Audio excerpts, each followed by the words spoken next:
Bismillahirrahmanirrahim, em nome de Allah, o Clemente, o Misericordioso, mais uma vez bem-vindos na aula de Hadith. Iremos começar a nossa aula com Durud Sharif. Durud Sharif é invocar as bênçãos de Deus para o Santo Profeta, para a Ummah, para o povo. E eu vou ler em árabe e irei traduzir em português. E depois vamos começar a nossa matéria de hoje. اللهم صل على محمد وعلى آل محمد كما صليت على إبراهيم وعلى آل إبراهيم إنك حميد مجيد. اللهم بارك على محمد وعلى آل محمد كما باركت على إبراهيم وعلى آل إبراهيم إنك حميد مجيد. Ó Allah, abençoe Muhammad e o seu povo, como abençoaste Abraão e o seu povo. Tu és em verdade o mais louvado e o mais exaltado. Ó Allah, prospere Muhammad e o seu povo, como fizeste prosperar Abraão e o seu povo. Tu és em verdade o mais louvado e o mais exaltado. Amém. Voltando para a nossa matéria do hoje, nós na aula passada e nas aulas passadas, na verdade, outras aulas também, estávamos falando sobre sistema do califado, a liderança espiritual, os líderes dentro do islamismo, né? O sistema de liderança em geral, né? E como a gente estava falando sobre isso, é importante também ter um manual para esses líderes também, que foi mostrado, que foi deixado pelo próprio santo profeta Muhammad, que paz de Deus esteja sobre ele. Como nós sabemos que em todas as áreas da nossa vida, em todos, sejam líderes, sejam os que vêm sob os líderes, né? Sejam as pessoas que são oprimidas, porque os muçulmanos por muito tempo foram oprimidos, mas depois eles ganharam a força, eles ganharam a autoridade, então eles também tiveram a oportunidade de liderar o povo, de governar o povo, então tiveram a oportunidade de mostrar as suas características e qualidades de liderança, boa liderança. Então, o Santo Profeta, hoje, na aula de hoje, nós iremos falar mais um pouquinho sobre isso, né? Como o Santo Profeta guiava os seus líderes, né? Ou as pessoas que ele enviava para vários povos que representavam o islamismo, né? Representavam o Santo Profeta. E, em geral, quais devem ser características de um líder. O primeiro dito é muito popular, esse dito do Santo Profeta, que é narrado pelo Hazrat Muad, né? Ele era um governante ou um amir para Yemen. Ele relata que quando o Santo Profeta o enviou como governante do Iêmen, ele lhe perguntou, o santo profeta perguntou para ele, como você tomará decisões, né? Porque ele iria ser governante daquele povo, né? E como as pessoas estavam novos no islamismo, as pessoas estavam conhecendo tanto o povo quanto as pessoas que estavam liderando, que estavam sendo governantes, todo mundo era novo no Islã. Então, o santo profeta cuidava de cada assunto pequeno, seja uma coisa bem pequena. Então, antes de enviar o governante, era simplesmente, poderia falar, o santo profeta poderia falar que segue o Islã, segue o Alcorão. Mas veja o jeito de ensinar, o jeito de fazer entender, não só para ele, mas deixou esses ensinamentos para todas as pessoas que vêm depois, que têm oportunidade de governar. Ele pergunta para ele, para o governante, como você tomará decisões? Ele respondeu, decidirei de acordo com os mandamentos do Sagrado Alcorão. O santo profeta diz, como você decidirá se houver um problema para o qual não haja solução no mandamento ou não haja um mandamento claro no Sagrado Alcorão? Ele falou, ele respondeu, eu decidirei à luz de Sunnah do Santo Profeta. A Sunnah quer dizer prática do Santo Profeta. Ele diz que eu vou seguir com o sagrado Alcorão, né? Eu tenho o sagrado Alcorão, vou seguir. E se não tiver um mandamento claro, uma solução clara no sagrado Alcorão, vou seguir a sua sunna. Santo Profeta não ficou até aqui. Ele diz, Santo Profeta diz, como você decidirá se não encontrar um exemplo semelhante em minha sunna? Ele diz que se nem no sunna você encontrar o exemplo, se você nem achar o exemplo no Sunnah, como você vai fazer? Ele diz, então eu decidirei depois de ponderar e consultar os jurisprudentes. Que nesse caso, eu vou reunir as pessoas, as júris, né, juristas, os jurisprudentes islâmicos. Vou me ponderar também, vou conversar, vou aconselhar com as pessoas que são juristas, que são jurisprudentes, e depois eu vou decidir sobre aquele assunto. Quando o santo profeta ouviu isso, ele disse alegremente, todo louvor pertence a Allah, Alhamdulillah, que guiou o representante do seu mensageiro, do profeta, com tanta sabedoria e clareza de pensamento.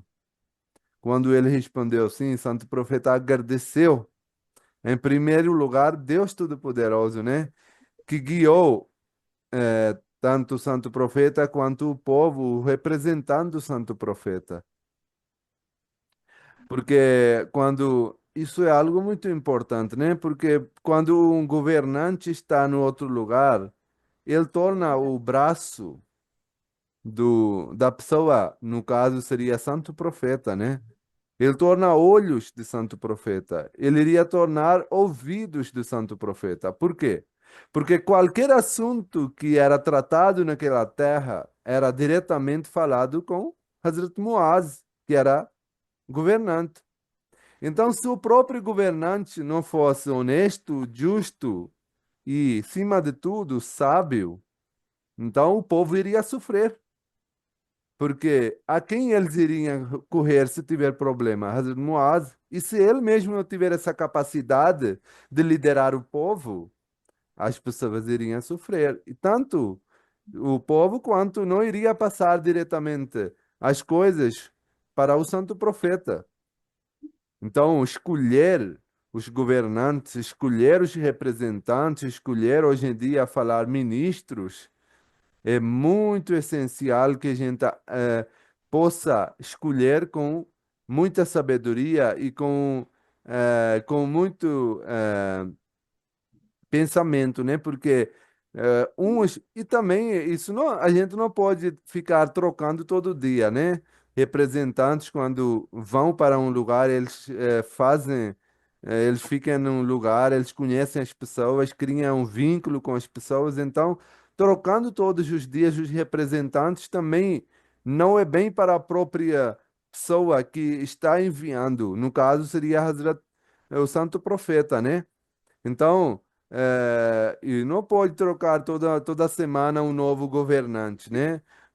Todo mês um novo governante.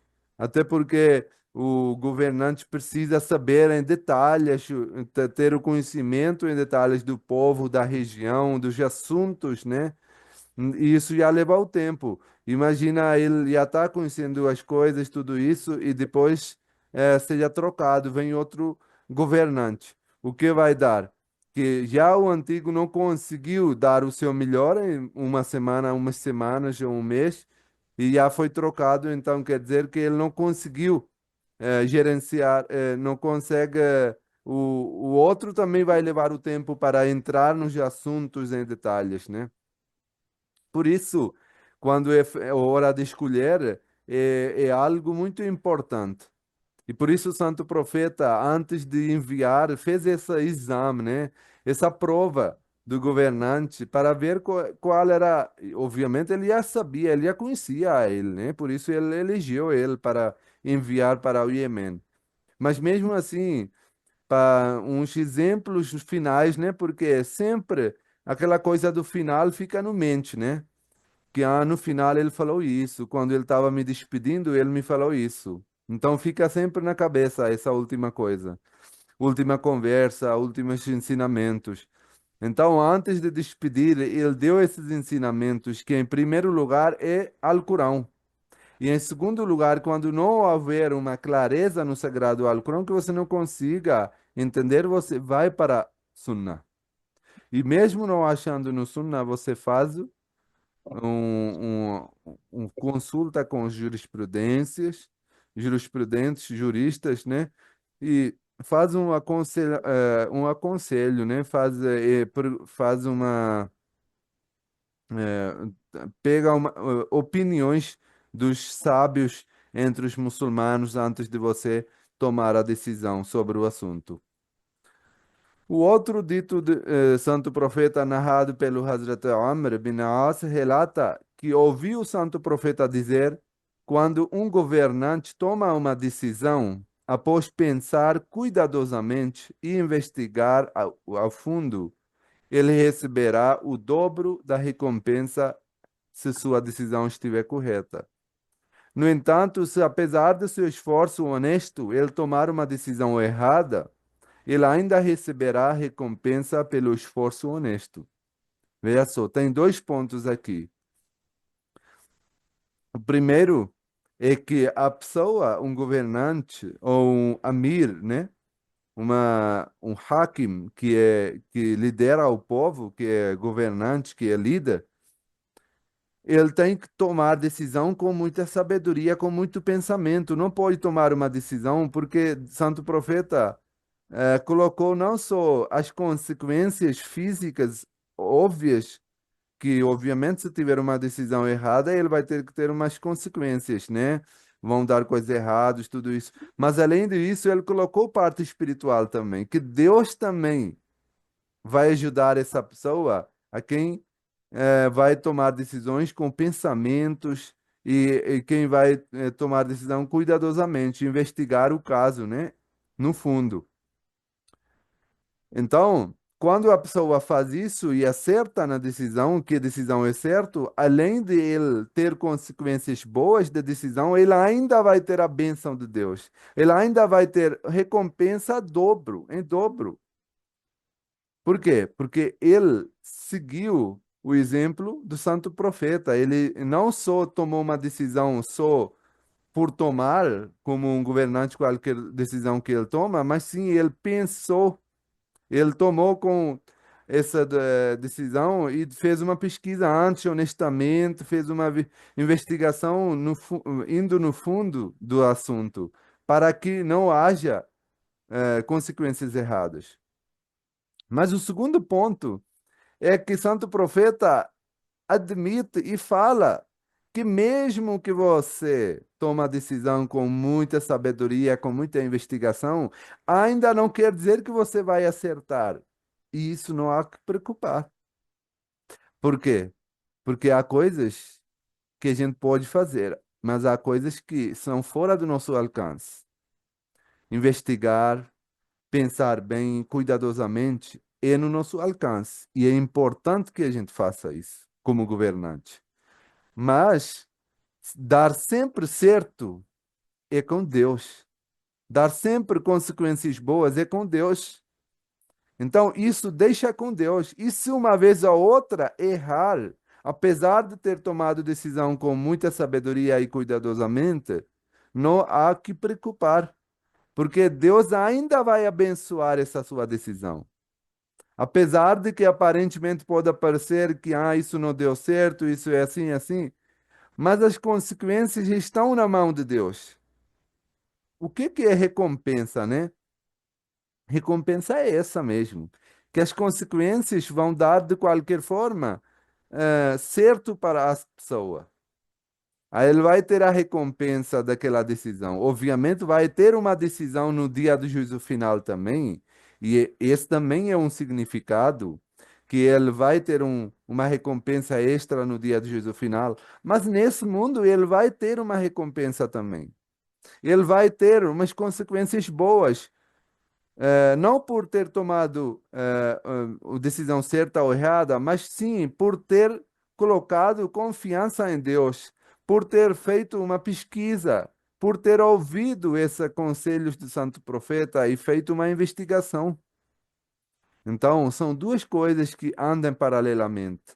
Além de você olhar para as consequências físicas, consequências que podem dar de qualquer assunto. Além disso, tem que tomar decisão pensando no Deus também. E automaticamente, quando você coloca a sua mente pensando na recompensa, quando você pensa de Deus, você vai colocar a confiança em Deus. E automaticamente esse assunto vai ser abençoado. Não vai ser, mesmo que não seja certo a decisão, não vai trazer nenhum desastre no mundo. Muito pelo contrário. Apesar dos olhos das pessoas mundanas achando que isso vai dar errado, a decisão foi muito errada e que consequências vão ser muito desastres, ainda Deus vai abençoar essa decisão e vai trazer qualquer coisas, mesmo que seja pequeno, mas sim favorecendo essa pessoa, esse governante. Outro dito narrado pelo Hazrat Aisha relata que o santo profeta diz: quando Allah deseja o bem para um governante, ele, Deus Todo-Poderoso, lhe fornece um conselheiro sincero que o lembra quando ele se esquece e o ajuda se ele se lembra. Então, Deus diz que tem outro dito também que fala que quando Deus quer fazer bem para alguma pessoa, ele dá conhecimento da religião para essa pessoa.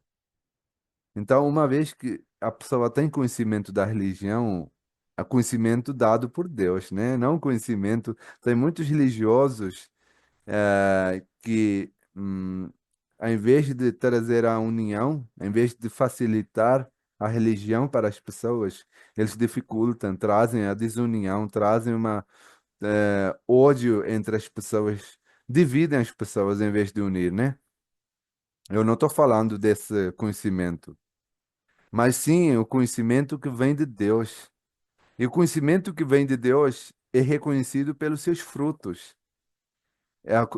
É conhecimento que está dando frutos bons, positivos, que está dando a união, que está dando a positividade entre as pessoas, ou está trazendo ódio entre as pessoas.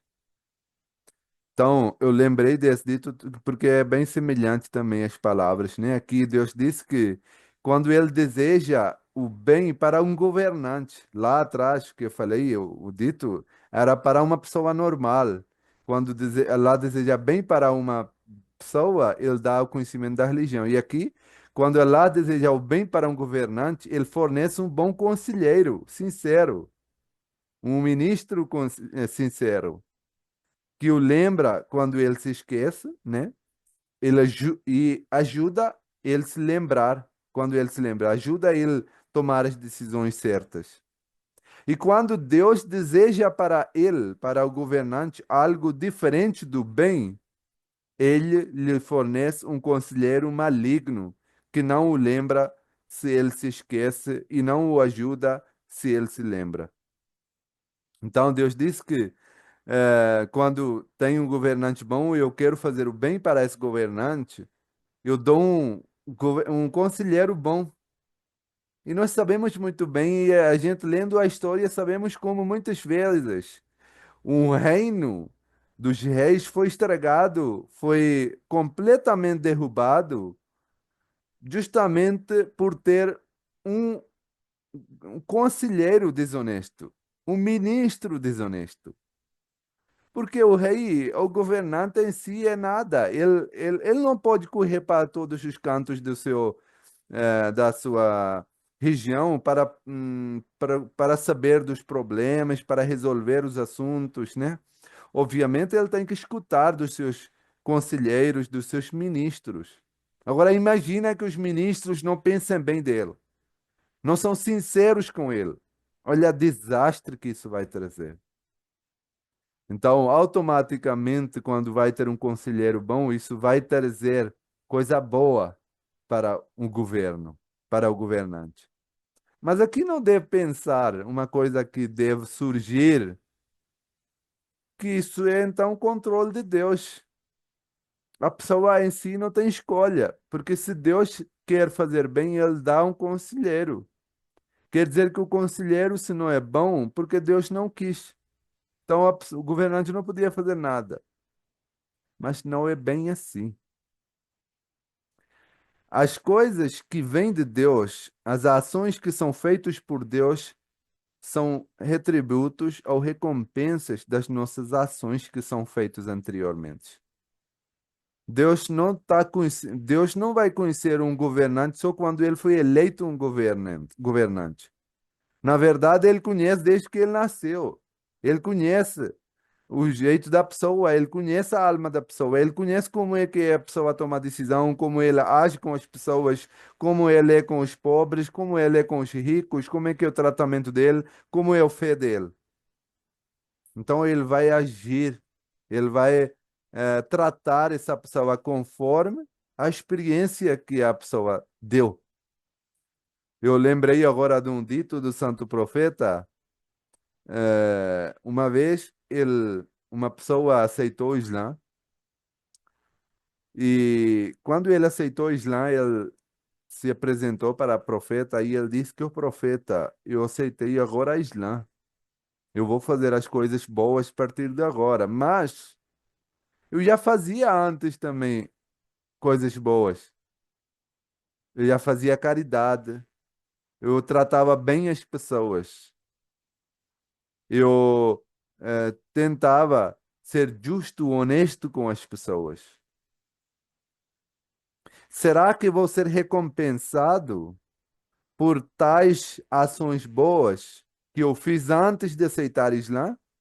Ou só vai começar a contar a partir de agora que aceitei Islã?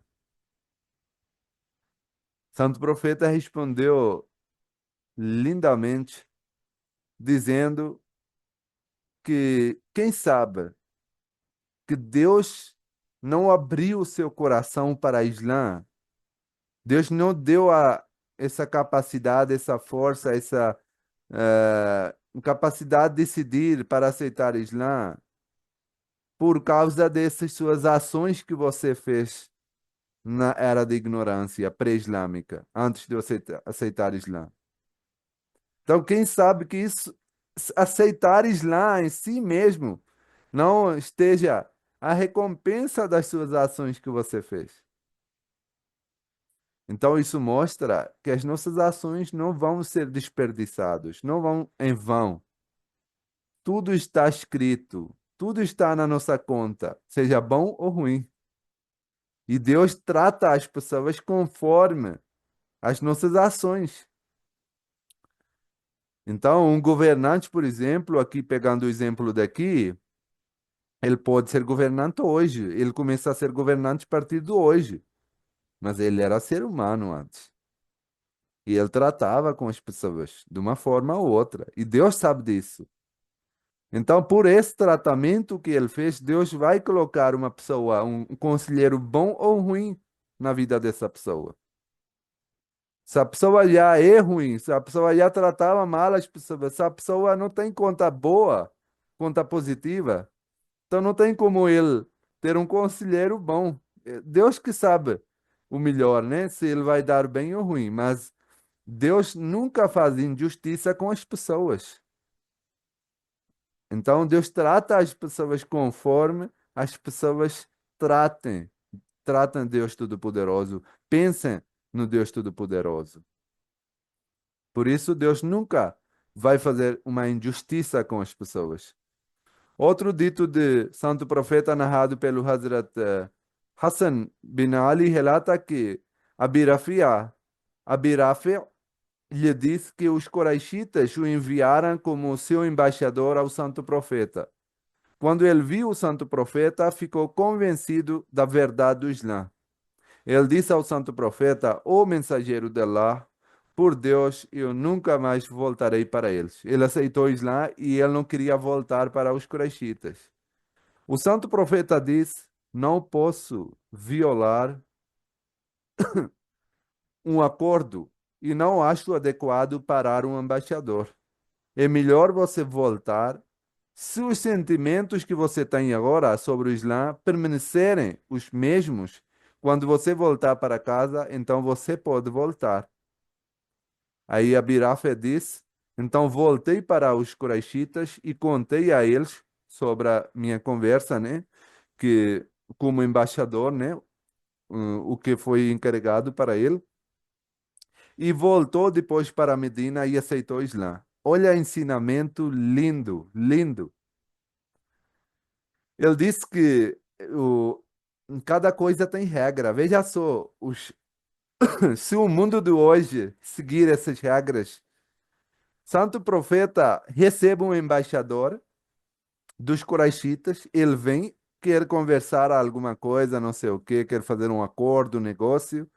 Só que esse embaixador, que era embaixador dos Quraishitas, dos incrédulos, ele acaba sendo convencido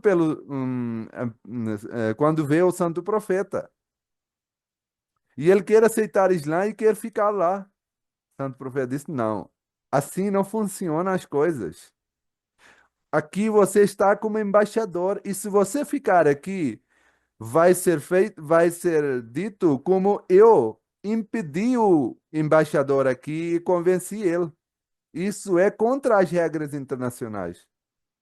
Então, olha, criando regras internacionais entre os povos, né? Quando a gente fala internacionais, é entre os povos, né? Então, o santo profeta diz: Veja só, você ou aqui está como embaixador. Tudo bem, você está convencido, quer aceitar. E faça assim: você volta para lá e você passa a sua mensagem, como foi encarregado como embaixador, né? A conversa que teve como embaixador, vai lá, passa a mensagem.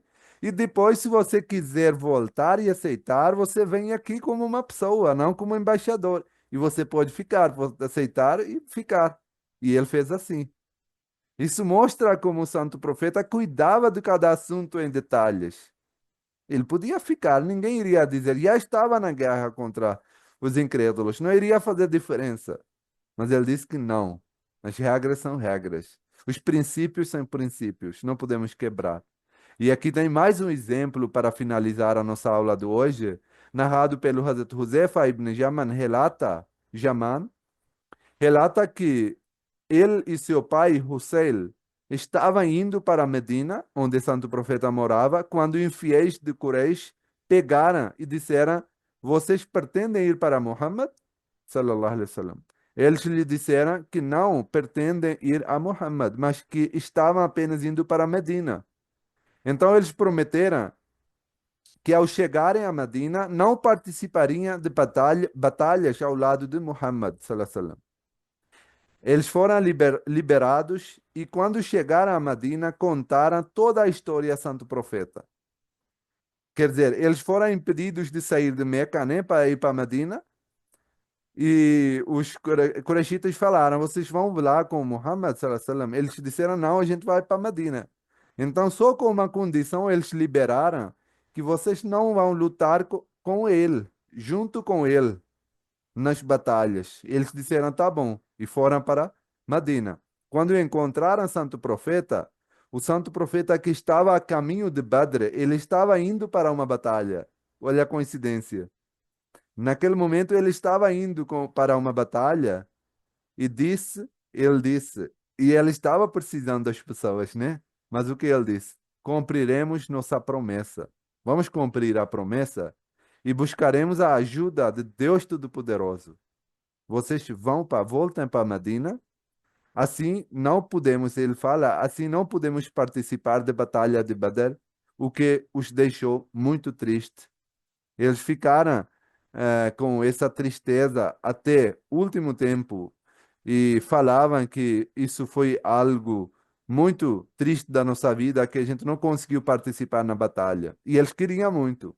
Só que o profeta falou: não, vocês fizeram promessa com eles, mesmo que eles tenham quebrado promessa. Mesmo que os incrédulos tenham feito todo tipo de atrocidade, maldade, mas a gente vai manter a nossa palavra. Então, se vocês foram liberados por essa condição que não vão lutar junto comigo, então vamos cumprir a palavra e vão para Medina, para a cidade que a gente está indo para a batalha. Na situação que era tão crítica que ele estava precisando, mas ele disse que vamos colocar fé em Deus. Essas são regras.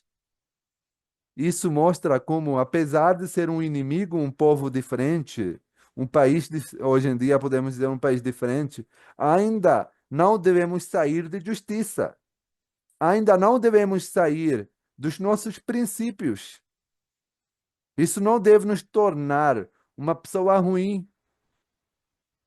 O inimizade de uma pessoa, de um povo, não quer dizer que a gente torna injusto, desonesto, fora dos nossos princípios, que quebra as nossas próprias palavras e promessas. E são dados exemplos da vida do santo profeta, e esses exemplos são dados daquele tempo quando o santo profeta estava precisando mais que nunca essa ajuda das pessoas. Mas mesmo assim, ele permaneceu ao lado certo, pedindo sempre a guia e ajuda de Deus e mantendo a sua palavra e sua promessa firme para que não haja qualquer tipo de eh, desonestidade na palavra e na promessa dele. Assim nós finalizamos a nossa aula do hoje. Fiquem com Deus, então. Salamu alaikum wa rahmatullah. Que paz esteja sobre vocês. Tchau, tchau.